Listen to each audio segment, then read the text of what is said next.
Hello and welcome back to Latveria Library, where I talk about everything comics.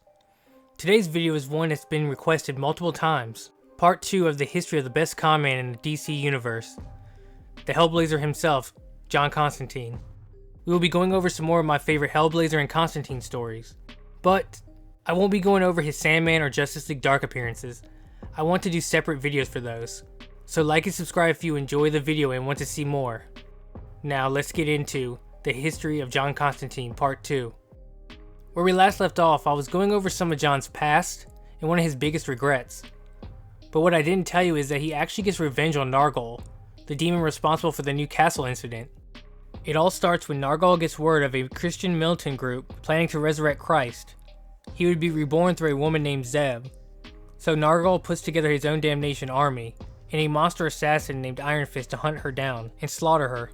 But unfortunately for him, John had intervened, killing Iron Fist but getting severely injured in the process.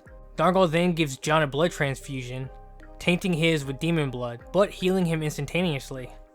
When John leaves the hospital, he meets up with Zeb, and they hook up, inadvertently tainting her own blood, which in turn made her unsuitable to mother the reborn Christ. It seemed like Nargol had won again, and now since John had his blood running through his veins, he'd be able to track him anywhere. But John ends up finding him and lures him to the edge of heaven, where an angel destroys him, hopefully for good. John savors the moment as Nargol begs and pleads for his life. The revenge was so much sweeter than he could ever imagine, and this was probably the closest he'd ever get to heaven. But he was fine with that, because he just fought a demon and won, so all he could really feel or think about at that moment was a sort of empty, lightheaded relief, like a snake had been squeezing the life out of him for years, and had finally released its grip. John had finally conquered his demon, literally and figuratively. But the next story I want to go over has to be in my top favorite Hellblazer stories. John will find out that some of the worst monsters are actually human. So we are going to skip ahead a couple of issues to 23, the beginning of the Family Man story arc. Well, really the story starts on issue 24, but the end of 23 kind of sets it all up. Once again, this story is written by Jamie Delano and ends on issue 30. But in the middle of the story, we get a couple of one-shots that are good, but don't really tie into the Family Man, so I'm going to skip those. Our story begins when Constantine is broke for the first time in a while, and has decided to stay at his friend's place, Jerry O'Flynn, who was taken away by what appeared to be storybook characters. So John figured he wouldn't mind if he made himself at home for a while. Jerry had what John described as an addiction to selling and trading, so he figured he would borrow a few collectibles to sell. But as he searched the house, he stumbled upon a safe.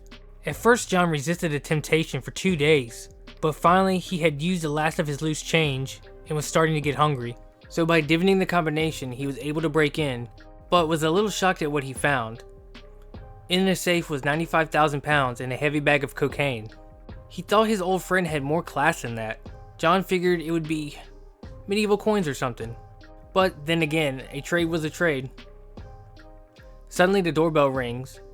No telling who it might be, so he flushed the cocaine down the toilet and hid the money before answering the door. But a sigh of relief washed over him when he opened the door and saw it was just an old man looking for Jerry. John tells him he was house sitting for Jerry while he was away, taking care of a sick relative. But the old man had come a long way and asked if he could come in and rest for a while. The old man seemed nice, and John could use a little company. He had been in this house alone for a while, bored to death. So he agreed, and the old man comes in and pours himself a brandy. They begin to chat for a while, but then the man points out an envelope under a statue of a hawk. He asks if John could hand it to him, so at least his journey wasn't a total loss. Before the man leaves, he hands John a card to give to Jerry that said Homo Familiaris on it, then asks to use the bathroom. As usual, curiosity and boredom had got the best of John, so while the man was in the bathroom, Constantine opens the envelope and finds a photo of a family with their names, ages, and address written on it. Which was weird, but he didn't really think twice about it. The old man finally leaves, and John begins to pack up all the money. He realized that he couldn't stay there any longer. Jerry had way too many contacts. The phone had been ringing off the hook every couple of hours, and now people are showing up to the house, so eventually they are going to get suspicious. Hell, what if the coke dealer comes looking for his stash? It was just better if John wasn't there when that happened. He was almost finished packing when he came across some kind of accounts ledger, and as usual, he couldn't help but read through it. It mainly just consisted of dates and figures, profits made from deals, really boring stuff. Except for one titled RH.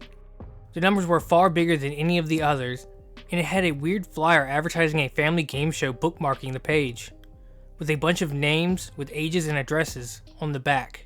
Just like the list John had given the old man, except a few of the names were crossed out. Did the old man work for a production company?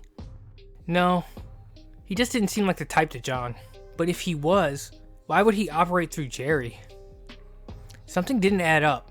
John knew he shouldn't pry, but the thrill was overwhelming, and he knows his curiosity has obviously gotten him into trouble in the past, but he's just never been able to help himself.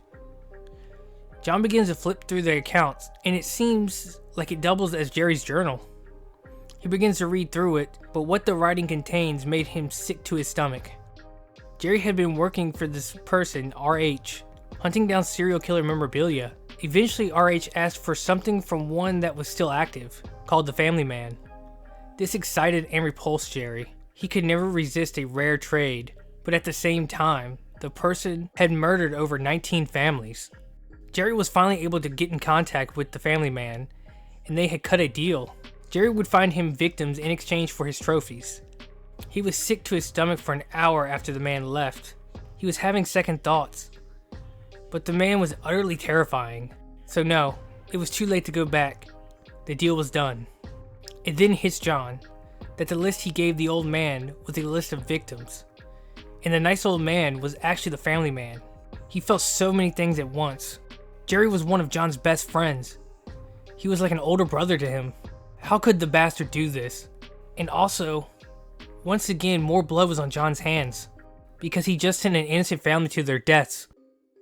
3 months later, and John is still having nightmares of the family he sent to their deaths. They show up at his door, chunks of flesh missing from their bodies. It was obvious what these dreams meant. John knows what the Family Man looks like and how to find him, so it was his conscience eating at him, telling him to track him down. But instead, he burned all the evidence and didn't go to the police, because he was afraid. He was afraid because he liked him. He reminded John of himself. Murder may be in all of us, lying in waiting for the right trigger to release. And I believe because of all the bad things John's done, that he believes he could begin to enjoy it and eventually become that old man one day. So it was time.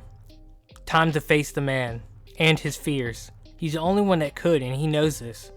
He had spent his morning at the National Newspaper Archives, and what he's learned is that for 14 years, the police have had no leads, no witnesses. The Family Man was good. He played by some totally alien rule set. But little does John know is that he's being hunted as well.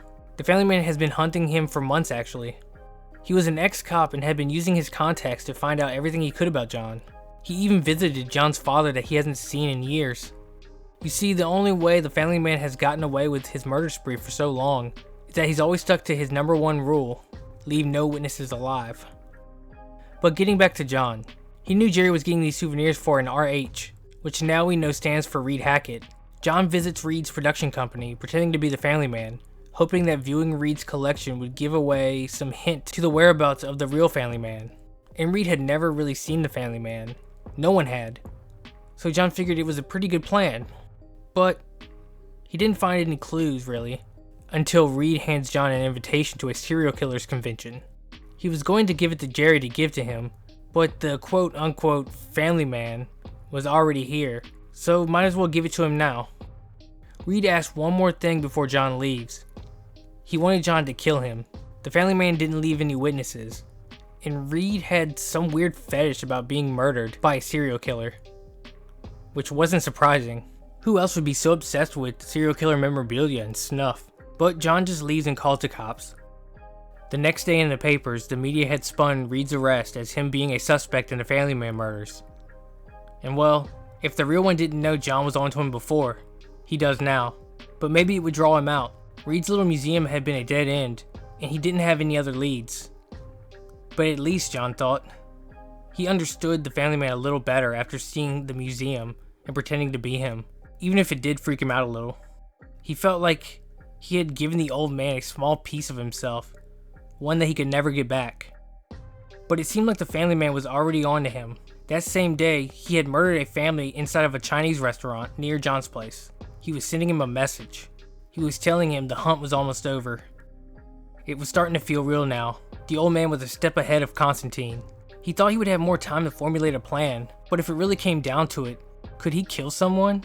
This wasn't like banishing a demon to hell. This was a real flesh and blood person. His nerves were on edge, so he lit a cigarette to calm himself when he hears something outside of his door.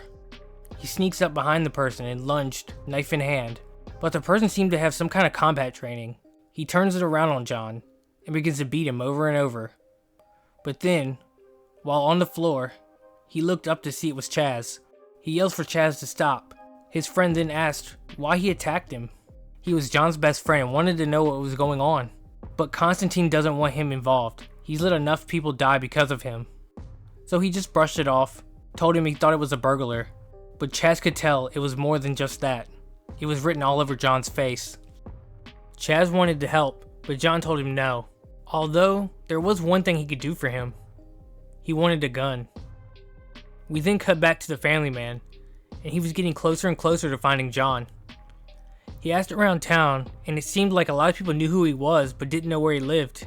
The old man then tried some of the bookies in town, but John had been banned from every single one of them, so none of them had seen him in a while.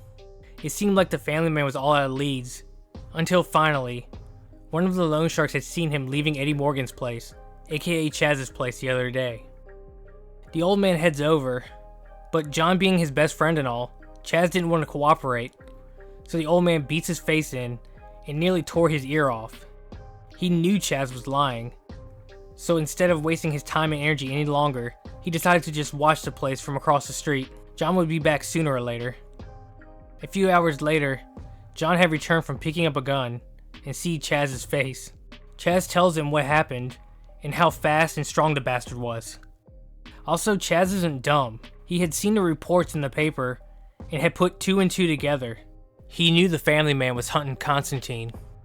Oh, and also the old man had told Chaz to give John a postcard. On the front of it said, "Greetings from Liverpool," but on the back is what really scared John. It had a spot of blood and the initials FM. The monster had killed his dad, and John blamed himself. He should have known this was going to happen because the family man always goes after families. He had to get ahead of him, and with Chaz's help, he thought he just might. The two make it look like Chaz had kicked John out of his place. He then heads down the street until he ends up at an apartment building where a prostitute friend of his lived, and he stayed the night. The family man had followed, and had stayed at a hotel down the street, but Chaz had followed him, checked his checkout time, which was 5 a.m., and then warned John. When 5 a.m. rolled around, John paid the prostitute and began to prepare for the old man. His plan was simple. John was set up on the train tracks that were right above the prostitute's apartment, and when the family man approached, he would fire a shot, catching him off guard and hopefully ending him for good. But when it came time, his nerves got the better of him. Constantine was at war with himself, first having second thoughts, because killing shouldn't be so easy. Life was supposed to be a sacred thing, and he couldn't just end it like a death sentence. But then he kept telling himself the monster had killed his father and so many others. He chose murder, and it was time to give it back. John was frozen. He broke out into a nervous sweat, and more doubts swirled through his head. He needed to get closer, see the old man's face, hear his voice, know what he was. He then climbs down to street level, and begins to lure the old man away from the apartments, eventually ending up in a junkyard nearby. The family man had finally caught on though. He knew what Constantine was doing. He also could visibly see that John was scared, because he walked like he had soiled himself. Suddenly everything went quiet. Constantine then spins around, gun in hand, but the old man was nowhere to be found. He knew he had lost the upper hand, so he moves to the street where there were more witnesses, which means he was safer for the time being. While he walked, he thought about what the old man would do now. Would he just try again another day, or would he keep following? Just because John couldn't see him didn't mean he wasn't there. And there was safety in numbers, so he jumps on a bus and befriended a few drunks, hoping it would keep the old man away for a while, if he was near. But suddenly, one of the bus tires hits something, puncturing it, forcing the driver to pull over. John moves away from the group to take a pee when a bearded man pulls a knife on him. They begin to struggle, and the man's beard begins to peel, revealing that it was the family man. John's able to break from the struggle and slides down a hill. He then begins to run, putting enough distance between them so he could draw his gun. He fires, grazing the old man's forehead. The old man then lunges forward, but John fires again, hitting his thigh. Terror was spread across Constantine's face, not because the old man was crawling towards him, but because he didn't want to do this. He didn't want to have to kill somebody, but it was either him or the old man. He lunged for John again, and he fired a third time, landing in the belly. The family man begged him to finish it, end his suffering, but John refused. He wanted to know why. Why did this old man kill so many families? He just tells John he would have to kill him to find out. John fires one last bullet, going through the old man's head. It was done, but the guilt he felt was overwhelming. He felt the need to confess to someone, but he just sat down, lit a cigarette, and tried to think about all the future families that he had saved. And this is the end of the family man's story arc. I think this is a very important story in Constantine's timeline. It's the first time we see John actually face something he couldn't trick or con his way out of. Something he was actually afraid of. And it happens to not be some all-powerful demon, but a flesh and blood old man, which was very interesting to me. The cat and mouse game kept me on edge until the end. Also, I will say that I love seeing John's progression since the saga of Swamp Thing. For me, at first, I saw him as almost an irredeemable man that cared for no one but himself. Yes, we do get hints of guilt because of his dead friends haunting him, but he never really says it. Even when he killed Nargol, it felt like it was more about him and less about everything that happened at Newcastle. But in the Family Man arc, we can see he genuinely feels regret for the family he sent to their deaths, and how he sees himself in the Family Man. John was actually terrified he would end up the same way. And the ending was just perfect. Even though the Family Man was a murderer, he still felt so much regret for having to kill him. That final shot said so much to me. It was like he was a man with the weight of the world on his shoulders. I think this arc has actually changed him a lot, but I guess only time will tell. There's still one more story I want to go over in this video. It's a very important one in Constantine's history, so although I do recommend Delano's entire run, because he took what Alan Moore started and expanded upon it, shaping him into the character we know and love today, I want to move into the 90s, to the beginning of the Dangerous Habits story arc, in the first issue of Garth Ennis' run. Dangerous Habits starts on issue 41 in May 1991 and ends on issue 46 on October 1991. This was the first story created by an all-new team consisting of writer Garth Ennis and artists William Simpson and Malcolm Jones III. It starts with our protagonist, John Constantine. He's dying, but not by some demon, spell, or curse, but by something more human: lung cancer. A week before he had found out after vomiting blood, he had gone to the doctor to get some tests run, and when the results came back, he had been told what it was, and how it was too advanced to do anything about. It was terminal, and he was only given a few months more to live. That night he had dreamed. John could feel everything from the embalmer's hands to the taste of fluid and cotton that were crammed in his cheeks. He could hear the coffin being nailed shut and the first rattle of soil and pebbles from above. Then, just black nothingness for what seemed like forever, until he was finally pulled through some kind of bright light. There he found all of his biggest regrets, all the friends he had let die over the years. They berated him and reminded him in detail what he had done. This was the afterlife that was waiting for John. The next day he takes a tour of the cancer ward, but while there, he makes friends with an old man named Matt that also had terminal cancer. John ends up going back and visiting him several times. I felt like it helped talking to someone who could understand what he was going through, but also Matt helped John realize he didn't want to die this way, rotting in some hospital bed. No, he was going to try. John's going to scratch and claw for any chance at life. His first stop was Ireland, to see an old magician friend of his named Brendan Finn. He had hoped that magic would work better than the chemotherapy did. Not that the chemo really mattered anymore. When John arrived, his old friend had asked him to follow him to the cellar, and while speaking about the good old days of magic and booze, they head down and then past the cellar into a cave that Brendan had found a little while after purchasing the old tower. He tells John about how he did a little research on the tower and found out that St. Patrick had stopped by during his travels and had blessed it as a shrine. The two finally had gotten to the end of the cave and had found a pool of holy water. Brendan begins lighting candles that formed a star on the table, and it seemed to John that he was doing a simple changing spell that would keep going as long as the candle stayed lit. Brendan then pulls out 2 glasses and dips them into the holy water, and it seemed like the spell had changed the water into ale, and it was the best ale either one of them had ever tasted. The bastard had created the best ale ever made with magic. John told him he must have been crazy. To use magic in this manner, it's sure to have consequences. But Brendan just shrugged and said, what is magic really for then? Either because of the cancer, or all the booze John has consumed, that he just really didn't care, and the both of them pour themselves another. By 7 or 8 pints in, he begins to tell Brendan about the lung cancer and why he came to visit. But Brendan just starts laughing. It turns out he was dying as well. All those years of boozing all day, every day, had finally caught up to him. It was liver failure, and tonight would be his last night alive. The two then have one last pint together. There was nothing else they could do. They both had wagered everything on the other. Afterwards, John stumbles back up into the tower and sees a tall man dressed in black in the doorway. It looks like Brendan had sold his soul to Lucifer for the expertise and power to amass the finest ale ever tasted, and it was time to collect. John thought to himself, not another one. Not another friend lost to hell. Not this time. So he ends up tricking Lucifer into having a drink with him. And of course it was the ale made of holy water. Lucifer finishes the glass and John knocks over the candles, turning the ale back to holy water.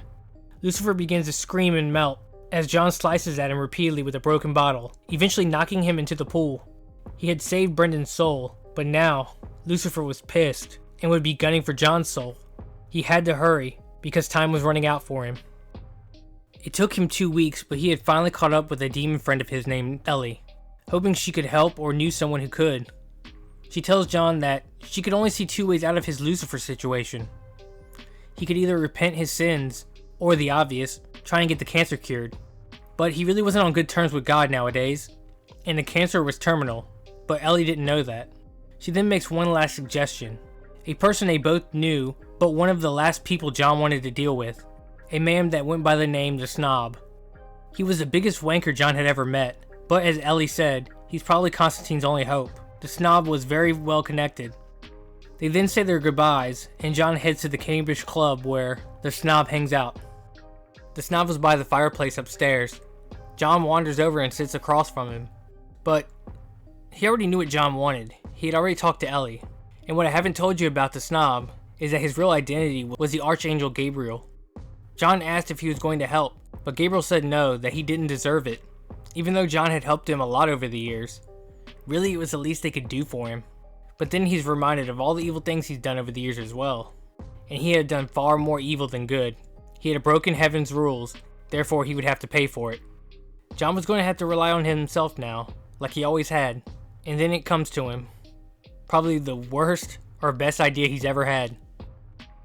It was very dangerous and he knows he may not come back from this alive. So he decides to say his goodbyes to the last people that are still alive he cares for. First his sister, then Chaz. But he couldn't say it out loud, so he just leaves him a note with all the money he owed him over the years. And then finally the old man Matt he had been visiting in the hospital. It really felt like a final goodbye. Maybe out of nostalgia, John wasn't really sure, but he decided to execute his plan on familiar ground. His old rundown apartment in Liverpool. He could still feel the evil echoing around the building. It was unlivable now. It would consume you, drive you mad, which was perfect for what John was about to do. He begins to draw a pentagram on the floor. He then places candles at all 5 points and lights them.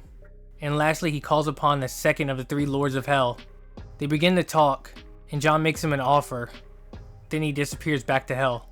John begins to wipe the floor clean, and then creates a new circle, because you never can be too careful. He summons the third of the 3 lords of hell, makes the same bargain, and the third agrees. He then cleans the floor once again, has a drink, and begins to slice at his arm. John knew he would be dead in 5 minutes, and as he had that thought, he could feel a presence in the room. It was the first of the 3 lords of hell, Lucifer. The excitement begins to build within him. Lucifer wanted to watch the life drain from John's body. He then starts to taunt him, telling him about all the things he's going to do to him. Then suddenly the third and the second lords appear. Jon had promised them his soul, and possibly inadvertently caused a war that could end humanity. If the three demons go to war with each other over Jon's soul, heaven would obviously get involved, with humanity caught in the crossfire. The three know this. They also know none of them would ever win. But also their egos wouldn't allow the three of them to give up Jon's soul to just one. So they only had one choice: to save Jon's life. Lucifer heals Jon's arm, and then cures his cancer, but makes it as painful as possible. It was the worst pain Jon had ever felt. Lucifer snaps his ribs one by one, pushed his heart up against his spine, then sinks his hands into Jon's tar black lungs. He wanted to scream but couldn't. It was horrible, but nowhere near as bad as the knife that Jon stuck in their pride. When it was all over, Jon gets dressed and tells the three they better watch his back from now on if they don't want to go to war. But he knew that would never happen. He would be constantly looking over his shoulder for the rest of his life. But at least for now, he had beat death and the devil. And this ends Dangerous Habits, with just the beginning of Garth Ennis' fantastic run on Hellblazer. This was very interesting. I think I take back thinking Jon could change. This may be the worst thing he's ever done. He almost started a war between heaven and hell and destroyed Earth because of his own selfishness. I mean, he does realize this after all is done, and he does feel bad, but it still doesn't take away the fact he did it. Well, regardless of all of it, it was an awesome story, and I can't wait to share more stories with you like it. Once again, don't forget to like and subscribe if you enjoyed this video, and I'll see you in part 3.